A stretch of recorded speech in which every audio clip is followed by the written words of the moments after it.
প্রতি ইঞ্চি ভূখণ্ড রক্ষায় ইরান শেষ পর্যন্ত লড়াই করবে বলে হুঁশিয়ারি দিয়েছেন দেশটির পররাষ্ট্রমন্ত্রী আব্বাস আরাগচি। তিনি বলেন, বন্দর খামির সেতু পার হওয়ার সময় মার্কিন বাহিনীর হামলায় ৩ গ্রামবাসী নিহত হয়েছেন। তারা সম্পূর্ণ নির্দোষ ছিলেন। তাদের রক্ত কখনোই বৃথা যেতে দেওয়া হবে না। আব্বাস আরাগচি আরও বলেন, ইরান মাতৃভূমি উত্তর থেকে দক্ষিণ, পূর্ব থেকে পশ্চিম পর্যন্ত ভূখণ্ডের প্রতিটি ইঞ্চি শেষ নিঃশ্বাস পর্যন্ত রক্ষা করা হবে।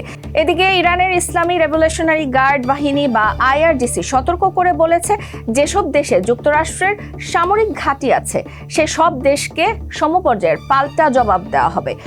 স্ট্রবেরি সুপার ডটেড ও ক্লাসিক ভ্যারিয়েন্টে সেন্সেশন জাগুক শিহরণ।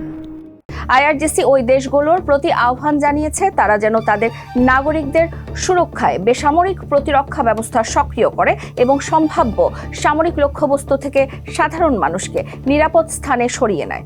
IRGCর দাবি, এসব দেশের ভূখণ্ড ইরানের বিরুদ্ধে হামলা চালানোর ঘাঁটি হিসেবে ব্যবহার করা হচ্ছে। ইরানের এই হুমকির পর মধ্যপ্রাচ্যে ভ্রমণের পরিকল্পনার পুনর্বিবেচনা করতে নাগরিকদের সতর্ক করেছে যুক্তরাষ্ট্র। দেশটির পররাষ্ট্র দপ্তর জানিয়েছে, মধ্যপ্রাচ্যে উচ্চমাত্রার উত্তেজনার কারণে নিরাপত্তা পরিস্থিতি অত্যন্ত জটিল হয়ে উঠেছে। যে কোনো সময় অপ্রত্যাশিতভাবে পরিস্থিতির আরও অবনতি ঘটতে পারে।